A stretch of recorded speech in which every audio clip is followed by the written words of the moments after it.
Hello, welcome to a new little series I'm going to be doing for this season. You might remember, I had my Time is Money series and stuff like that before. So this one is going to be called Major Spoilers.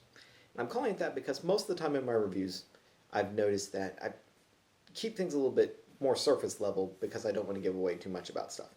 This is going to be a series where I talk about certain things, and I'm going to assume that if you clicked on it and you're watching it, that you're involved or know about anything in this and try to take a discussion to a deeper level on it.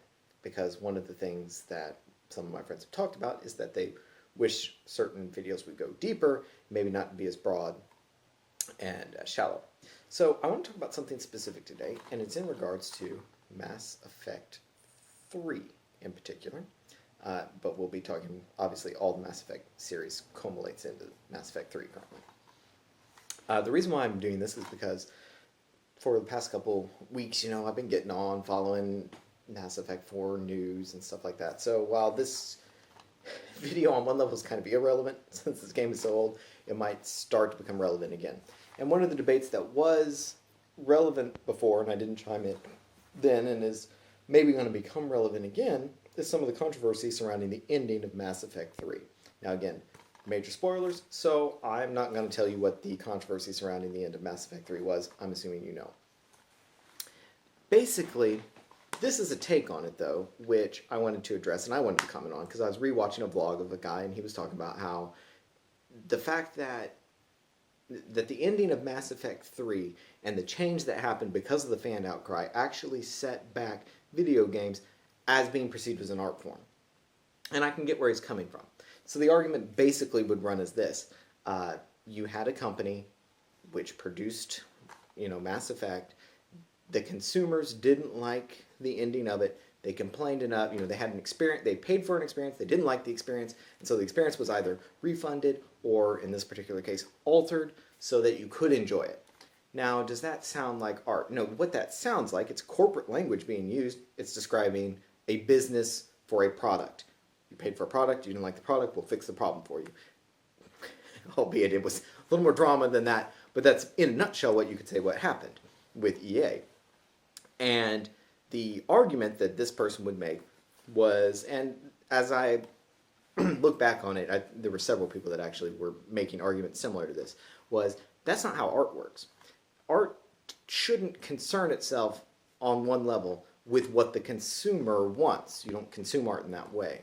A prime example would be some of the anti-war paintings that you saw coming out after the end of the Great War, or Picasso at the end of the Spanish Civil War, painting paintings which frankly would disturb you. If you're a normal person, they should. You should not enjoy looking at them on one level. But that's not the point of art. The point isn't to give you a pleasant experience.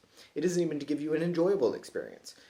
It isn't even necessarily to give you a learning experience. It's to express a truth or an opinion in a very specific way, irrespective of what a market might require of it. And some might say that's even a defining attribute of art as opposed to other kinds of entertainment more generally, is that it isn't concerned at all about what your feelings are about it.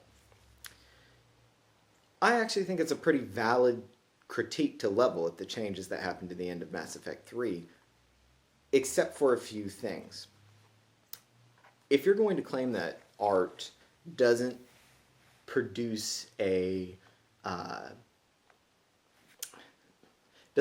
end goal that with a consumer in mind, that it's more about a core message or something like that, then you have to consider what is the core message of the medium in video games. As I've mentioned before, and I think a lot of it is agency.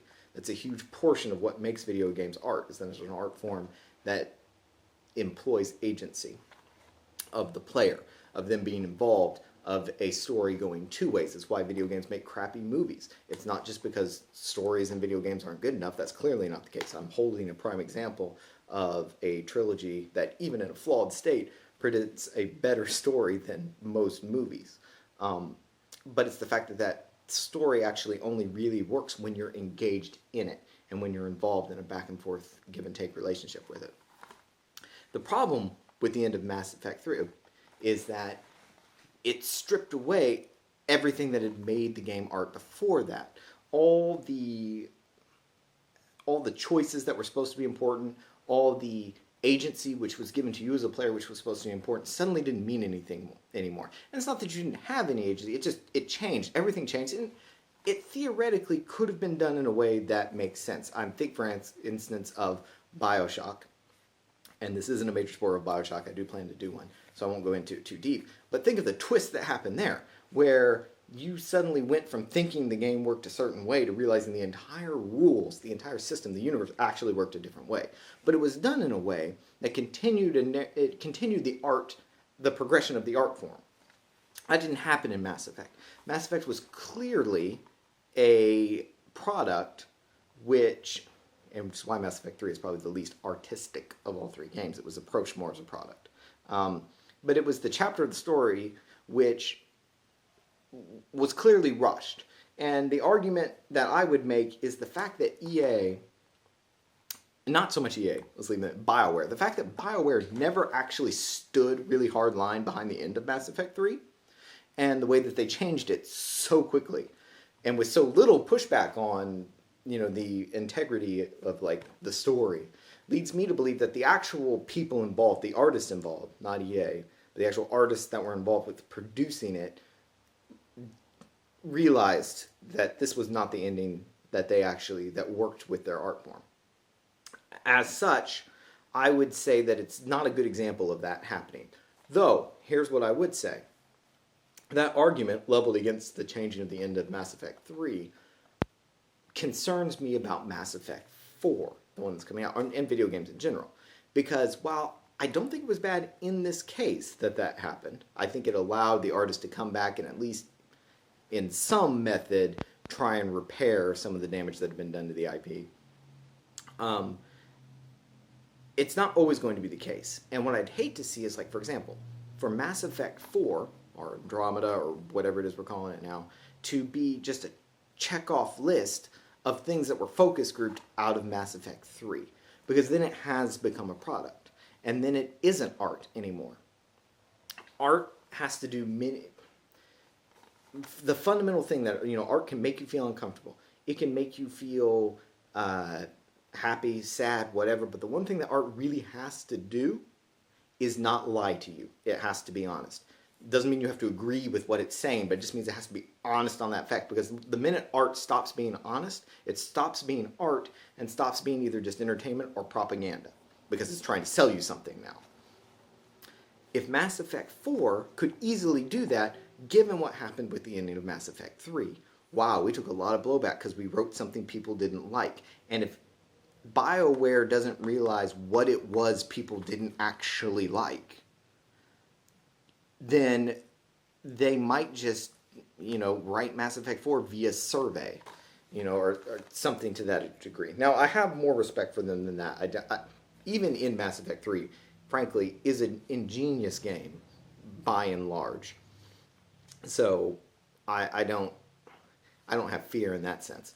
But I do think that it brings up, while I don't think that argument is good against Mass Effect 3, I think it does bring us something that we need to be mindful of. Particularly we as consumers of video games, and those of us who want video games to be taken seriously and seen as art, then we need to realize not all art is designed around being enjoyable.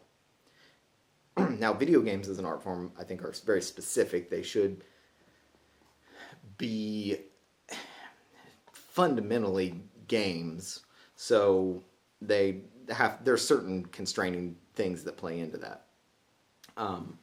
But that being said, that shouldn't be the only drive if we want to take them seriously as that kind of as a medium. A good example might be, I don't know if it'd be a great example, an example might be how in Grand Theft Auto, there was the scene where you as the player are forced to waterboard an NPC. And there was, of course, a lot of controversy over that, justifiably so on one level, because people didn't want to do it. Well, you can skip the scene. I think they changed it so you could skip the scene. But on one level, that's art. It's not supposed, I'm not a huge apologeticist for the Grand Theft Auto series, but that's the thing we need to be careful about. And again, are there boundaries, things that have to be put in place? Yes, but we need to have those discussions outside of the context of what's enjoyable for me as a player to deal with if we're going to talk about video games as art. We have to have them in the context of what's actually appropriate to show in art, which is a completely different argument.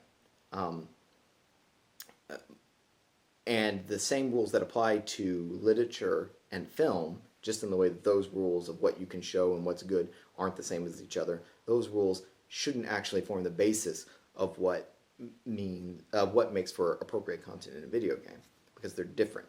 And agency plays into it. You, after you got done playing Grand Theft Auto, would have probably a different approach if you played it correctly and if you played it with the right state of mind as to what it takes to torture someone, what kind of mindset, what kind of heart, what kind of psychology, than you might otherwise. It should change your opinion of that, and that's what art should do, is affect, it may not change, but affect that. So in conclusion, I would say that the changes done to Mass Effect 3's ending, by expanding it, bringing back some of the agency which had built the core of the mechanics of the message of Mass Effect, doesn't reduce it as an art form, but I do see where it starts to put us into dangerous ground. That's pretty much all I have to say about that particular issue. I have another major spoilers planned for the Mass Effect series dealing with how it exemplifies both the best and worst of downloadable content practices. But that's a different discussion for a different time. Thanks for joining.